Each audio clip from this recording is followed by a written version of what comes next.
sure you are aware of.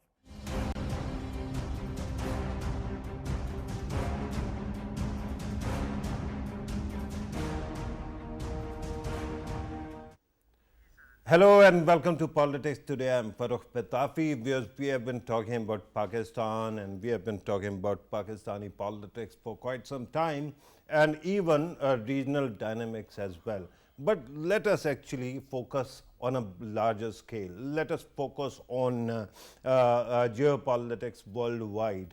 It seems that after the US actually issued during Trump era, the US actually told us, the strategy paper started telling us that terrorism is no longer a challenge. Now the focus has shifted to the important tug of war between major rivals, or as the US actually perceives them as major rivals, that is China and Russia. Now, we have to talk about the dynamic between China and Russia, China and America, because that dynamic seems to be dictating the world order right now. An interesting thing is the trade war between China and America. There is a huge trade deficit. The US has been complaining about it. Donald Trump actually tried to focus on this as well. Then recently a very interesting paper was published in Foreign Affairs where it was highlighted that the cost of decoupling the Trump way, especially because of Huawei sanctions and all, that has been huge, and the fallout actually came in the shape of microchips going extinct, them not being available for even American consumers. It seems to be a very integrated world. What will happen if they actually try to disassociate, decouple the US and China?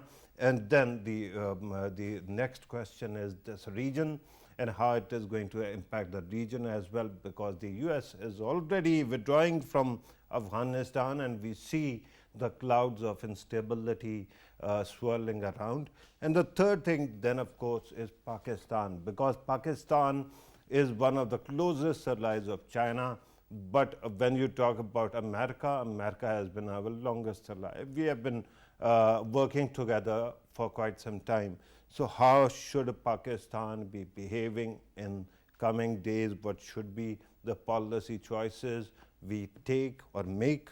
We are going to talk about all these matters. In order to help us understand these issues in the studio, I'm joined by Ambassador Masood Khalid Saab, who is a career diplomat, has served in China, knows all the geopolitics well. Thank you very much, sir, for being part of the program. On Skype, I'm joined by a former Defense Minister and NSA, Lieutenant General retired Naeem Khalid Lodhi Saab. Thank you very much, General Saab, for being part of the program. And Tariq Farhadi Saab also joins us, who is an expert on regional affairs. Thank you very much, sir, for being part of the program. I have to start with the studio. Ambassador Masood Khalid Saab, how do you think the whole debate about decoupling and a new Cold War is going to actually shape up? Well, I think as far as US-China relations are concerned, the battle lines are already drawn. Okay. In terms of their competition, which is now manifesting in different theaters, be it and in different realms, be it trade, be it economy, be it defense and security. Okay. And you see manifestations of this competition all round. Only 2 days ago, there was some encounter in the South China Sea and in the Taiwan Strait. So these happenings are now more frequent than before. And if you go back a little bit, I think the process started way back, but the extent of this anti-China tirade or whatever this campaign. Of Donald Trump? Sorry? Of Donald Trump or some? Yeah, I mean, during Obama's time also, there were reverberations. Yeah. But the intensity took place during Trump's time. Right. And then, of course, that a lot of flip-flop and, during his time. And more or less the same approach has been followed, maintained by Biden administration. Right. So I think this competition between, or rivalry, howsoever you may describe it, between United States and China is now there. Okay. And it's going to be, in my view, a permanent feature of global politics for quite some time. There may be some, sort of respite here and there, or adjustments rather, because of the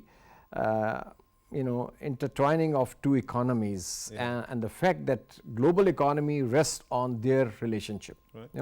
So I think there will be adjustments, particularly on trade, because although trade is traditionally the surplus is in China's favor, but both need each other and both benefit from this trade. And we are going to actually talk about that as well, whether decoupling or a new Cold War is even possible. As we speak, all the countries in the world, including China and America, are battling a common enemy, that is coronavirus. So there seems to be many questions about this, because we know history doesn't repeat itself unless it is as a farce. Let me bring in General Naeem Khalid Lodi Saab.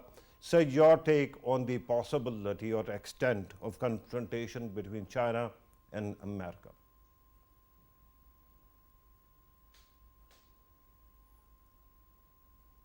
General Saab, you'll have to unmute your mic. Okay.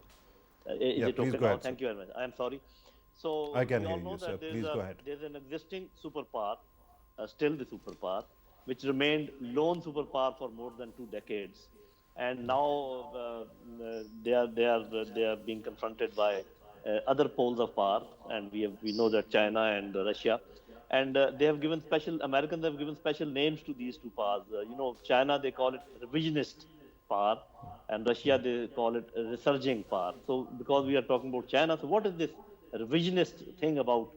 Actually, whereas China itself very stealthily used the same global system, the political system, the economic system, and even the strategic system to come up to this level. After studying, all the loopholes and how one can assert itself, they came up to this, level. But in their own heart, they are convinced that these things have to be changed. They want to revise this political system. I'm talking about UNO, all the things, all the other, platforms related to that. They want to revise the economic framework where, dollar is tyrantly, you can say, predominant, and also the influence of the political things. So therefore, they are revisionists. Once we say competition, America is openly saying that we are in competition with China. The problem with competition is that one, you cannot really define whether it is only economic competition or it is competition in other spheres also, because as I always say that this economy and politics and strategy, they are intertwined. They impact each other. It is not possible without political influence to expand your economy. And if you want to keep your roots open, and if you want to people respond to your desires, then you have to have the strategic positioning also. So all these things are interrelated. So basically, we have to see that till how far this competition in economic sphere will not create that bitterness or that competition where they have to physically entangle themselves with each other. Excellency was talking about the South China Sea. There can be other venues also where they can come very close to each other. So I think we have to see. Of course, later on we'll be talking that what Pakistan has to do, but the phenomena at present is, as per your question, is the phenomena is competition which is getting intense with each passing month and passing year, should we say, and also getting into the areas which are beyond economy and beyond these are normal good things. So we have to see how it proceeds. And and one thing I would just like to add: many American strategists, they think that if we have to squarely confront China, it is better to do it now rather than 10, 20 years later, because then it might become nearly impossible. Right. There is a pattern of China's rise that actually is often flagged by some of the Western intellectuals. But let me first bring in Tariq Farhadi Saab. Sir, your take on the potential fight between the two countries. And the problem is that while they usually end up actually having individual support group, the world in between, people who actually are not that affluent or not that committed to fight, actually suffer the consequences. Do you think that the world can afford a Cold War, another Cold War? Thank you for inviting me. I think that is, your question really is an important question, is that how our countries, developing countries, can stay out of the fight between the superpowers. Because really, in our countries, what we are looking for is to uplift our people from poverty. Pakistan is a country of 220 million people, and the US must know that geographically it's connected to China. So, of course, China has made inroads in the economies of Pakistan. It has made inroads in the economies of Central Asia. It has made inroads in the economies of Russia also. And it has conquered all the US markets as well. So China must be doing something right. What is it doing right?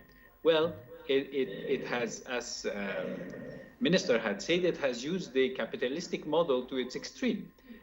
We don't know what's going on in China's factories, how people work hard and without the laws and the unions, etc. But we have the same questions about Amazon as well. So, in fact, political leaders in developing countries have to look for their country's interest. They cannot really align with China or the United States to please leaders that are not consistent in their relationship with our countries. The United States relationship with Pakistan has been limited to the military sphere. The economic support has been always conditional to other things, and but in fact, Pakistan needs to uplift its economy, and I think there is much more potential for exports from Pakistan to the United States.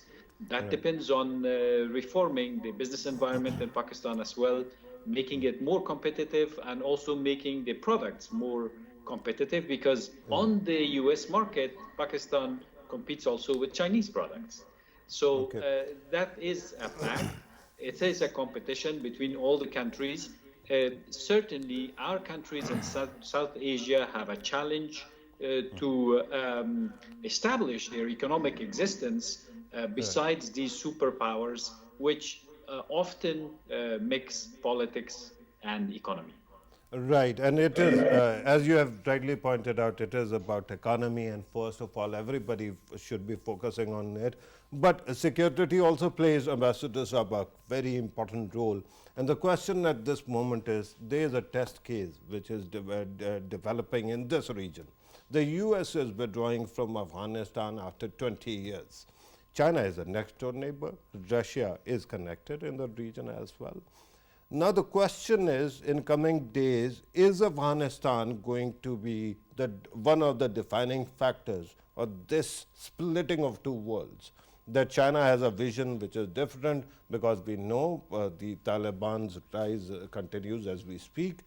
In that situation, stabilizing or helping Afghanistan stabilizing itself, will it become a matter of cooperation or confrontation between these two worlds? Well, I think the die is already cast, in the sense that the Americans have, clearly said that that Afghan affairs should be handled by Afghans. Right. And already 90% troops have been pulled out. So it is taking place on a fast track basis, right? So nobody is quite sure as to what will be future approach of United States in Afghanistan in terms of their presence, in terms of over the horizon monitoring, or in terms of economic assistance. Yes, there have been some pronouncements by President Biden, but the exact contours of US approach towards Afghanistan are not clear. Right. Okay. Looks like that they are abandoning Afghanistan and they are leaving. Of course, they will leave some presence, some security and military presence to protect their embassy. Right. But they are winding down the infrastructure. They left Bagram, they left other places. Yes. So my point is that now in this scenario, you look that automatically a space is being created for regional countries, for Afghanistan's neighbors to play a more active role in in the evolution of this process. Right. China, I'll talk about China. Of course, Russia has a historical baggage, in Afghanistan, but China does not have that kind of baggage. Right. China's acceptability as compared to other powers in Afghanistan is, I think, much greater, because China has maintained contacts and interaction with Taliban and with other factions also. So it's kind of a neutral player, neutral actor, I mean, in terms of perception and the assessment. So I think that is positive. And my take is that given this vacuum which is now emerging in Afghanistan, and the volatility of the situation and the unpredictability of the situation, how it will, it can go either way. It can go either way. I think it's time that the regional countries, which means China, Pakistan, Iran, Central Asian republics, and Russia, they sort of do some brainstorming. Already there are mechanisms, we have been meeting, Pakistan has this consultative mechanism with Russia, China, Afghanistan, right.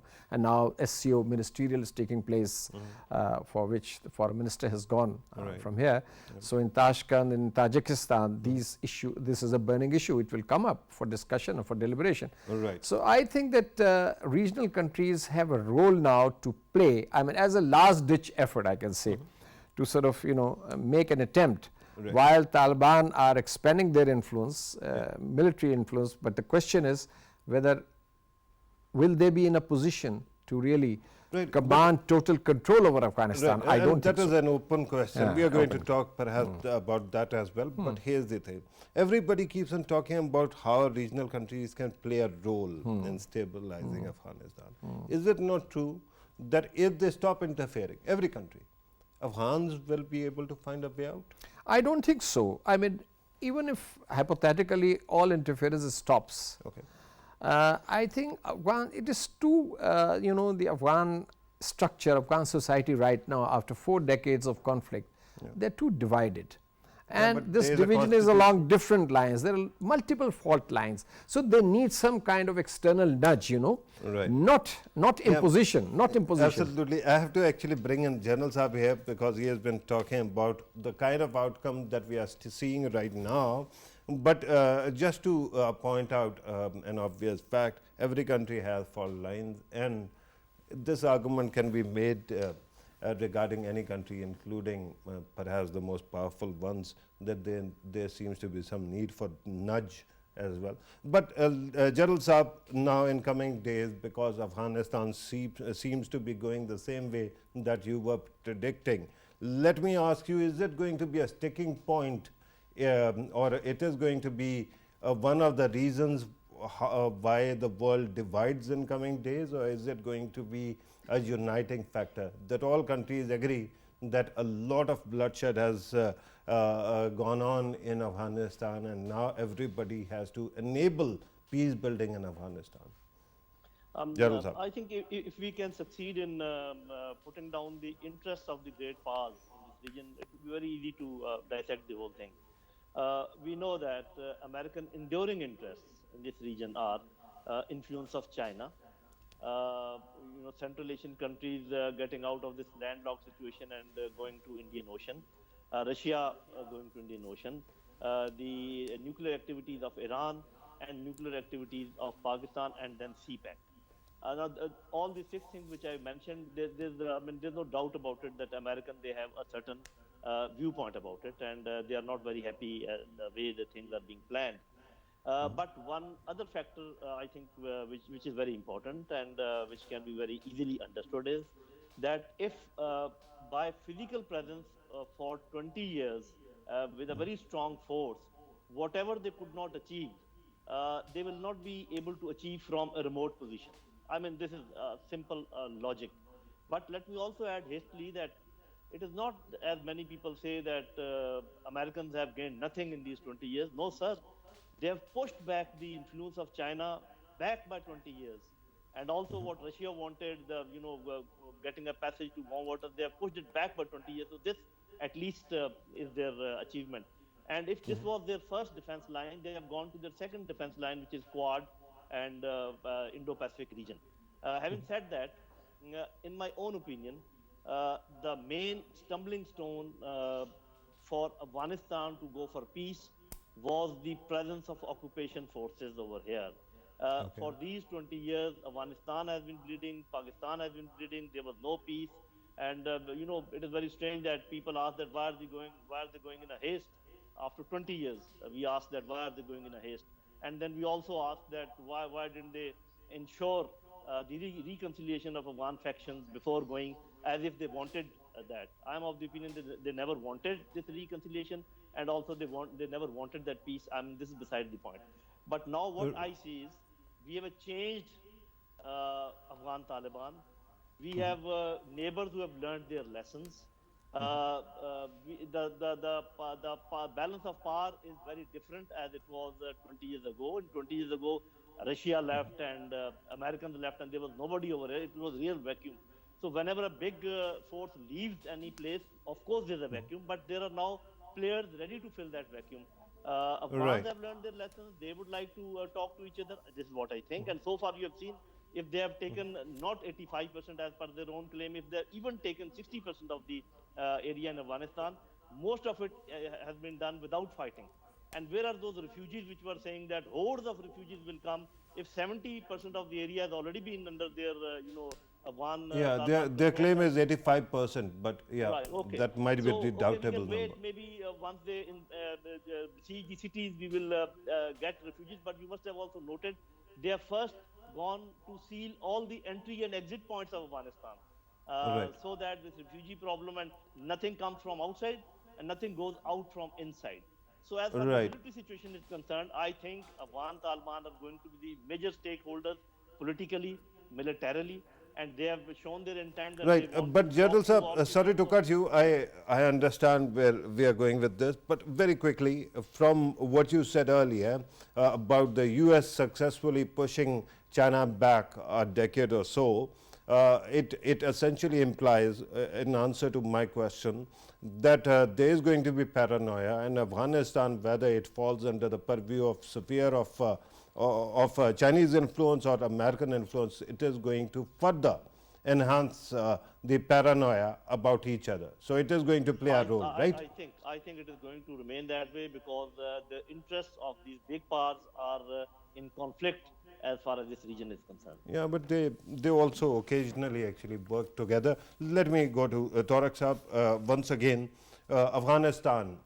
One problem that I have with any study as a student of international relations and history is to find people who actually talk about future as if it is fatalistically decided. The question right now is, Afghanistan, do you see it stabilizing in coming days? Is there a possibility that it can play as an important actor when it comes to bringing the region together? Or it is going to actually have a really hard time in coming days, and that is actually going to be the defining factor in the region as well? It worries me. As you know, I am from Afghanistan. I don't see any stabilization come from Afghanistan very soon, unfortunately. And I also see the risk of neither the Taliban, neither the Afghan government controlling the entire territory of Afghanistan in the future. That risk exists. We have to talk about it. And other groups, including narco trafficking groups, human trafficking groups, and Daesh, and all kinds of other groups that even could be a threat to Pakistan in the future, can take place in Afghanistan as a result of the violence that's happening there. The refugee crisis has not started because the Taliban have gone to areas where there has been limited number of populations, expanse of land, but limited number of populations. If the Taliban decide to attack cities, then people will defend themselves, not to defend Ashraf Ghani, but to defend themselves, because the Taliban seem to impose a type of government to people. Just have facial hair, put a woman in the home, etc. This is not something that will work in Afghanistan today. 70% of the Afghan population is less than 25 years old. They have seen nothing but this new mode of modern life that the Western presence in Afghanistan brought them.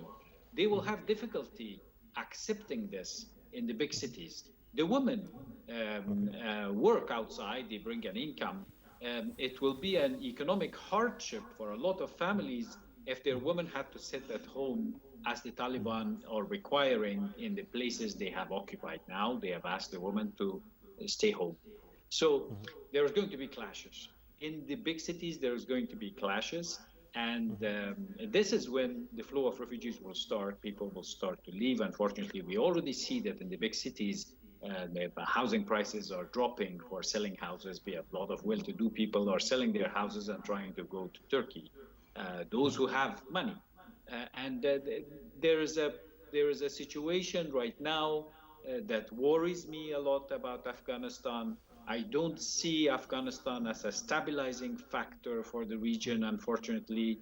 I would like to see Afghanistan as a stabilizing factor.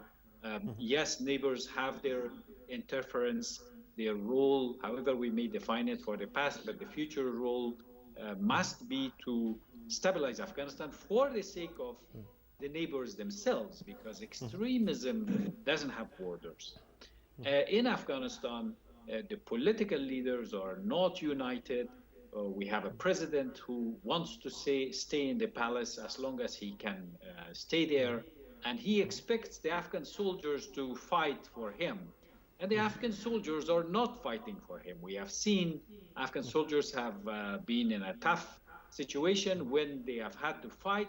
They have had to escape to Tajikistan, to Iran, to Pakistan, and all the neighbors of Afghanistan, most of them, Turkmenistan, Iran, are bringing heavy artillery to the borders of Afghanistan. They are very worried about what could happen next. And I can understand that any country in the region would worry about what could happen next.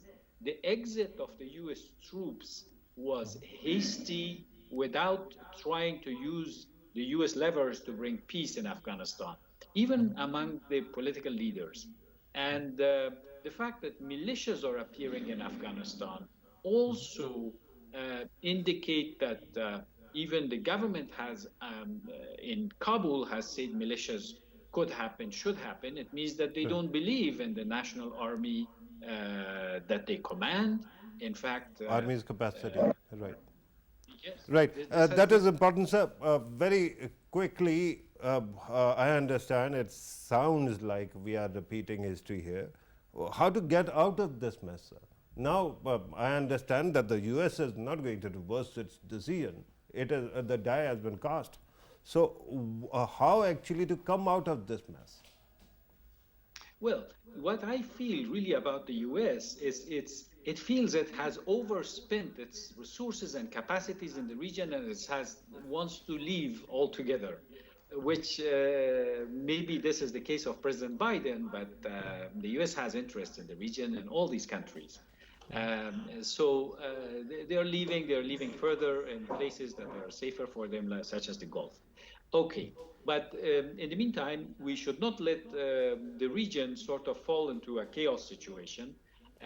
The help of Pakistan is needed actively to bring the Taliban to the peace table.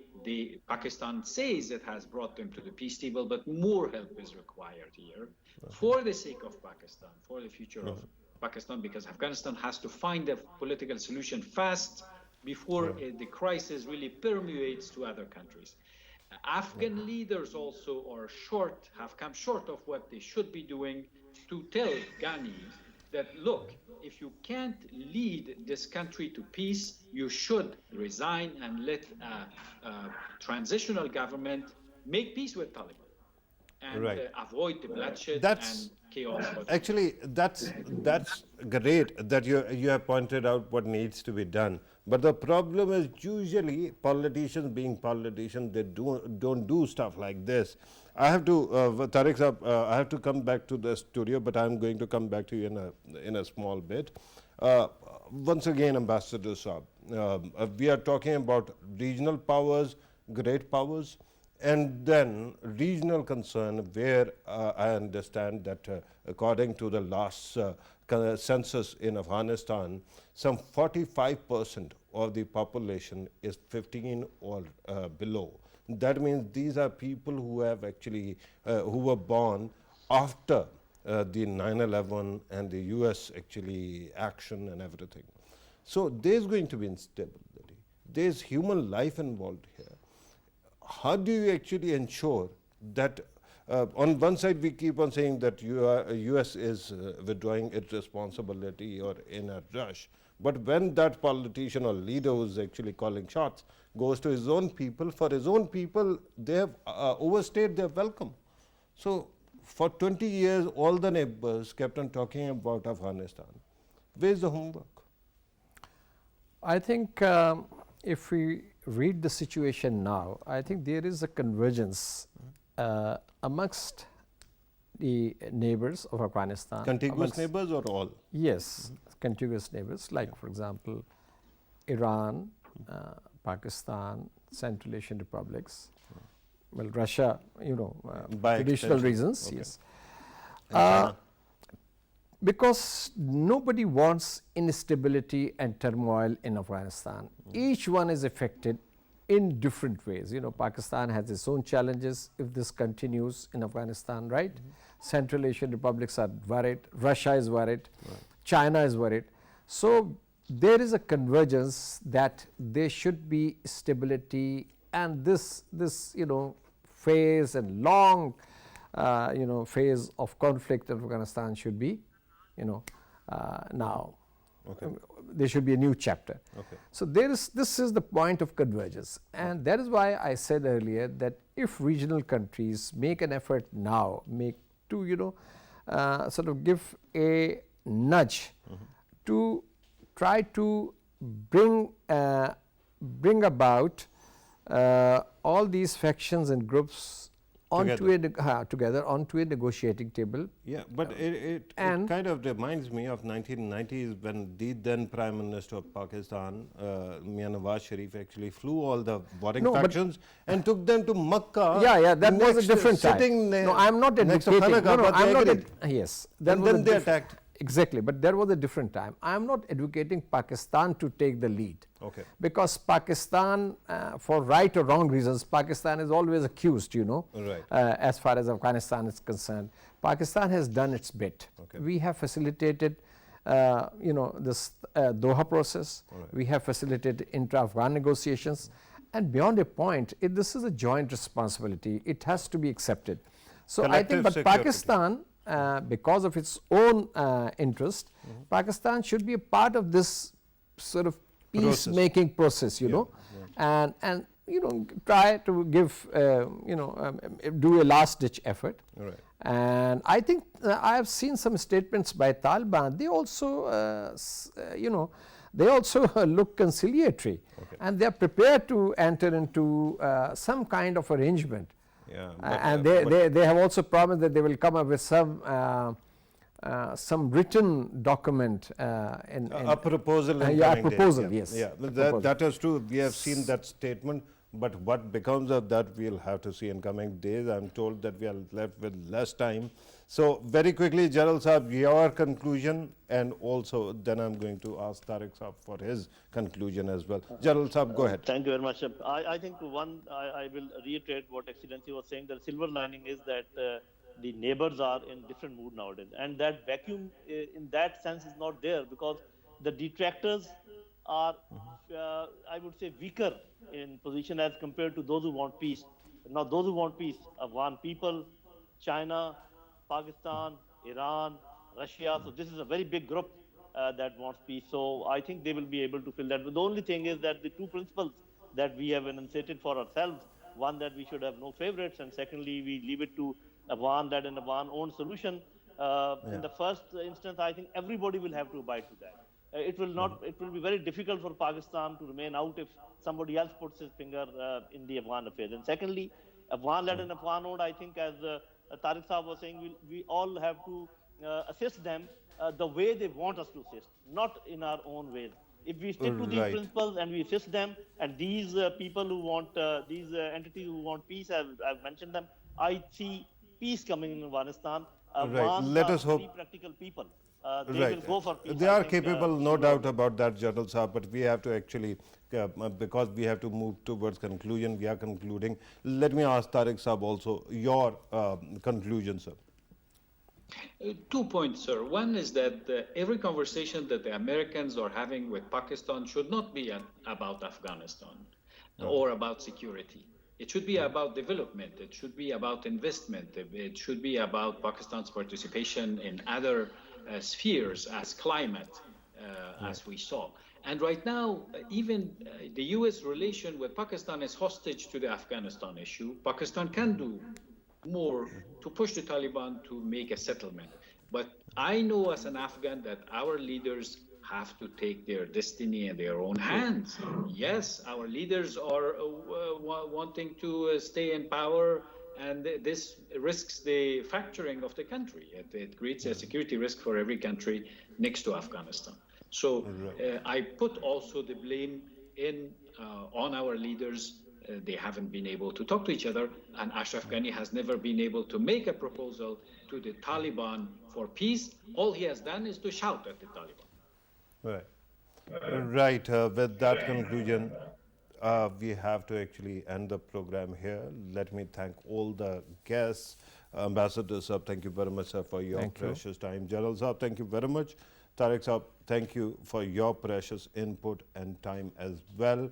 We have to leave the discussion at this, although there are more avenues to discuss about China-US politics and how this great power game is going to play out in coming days.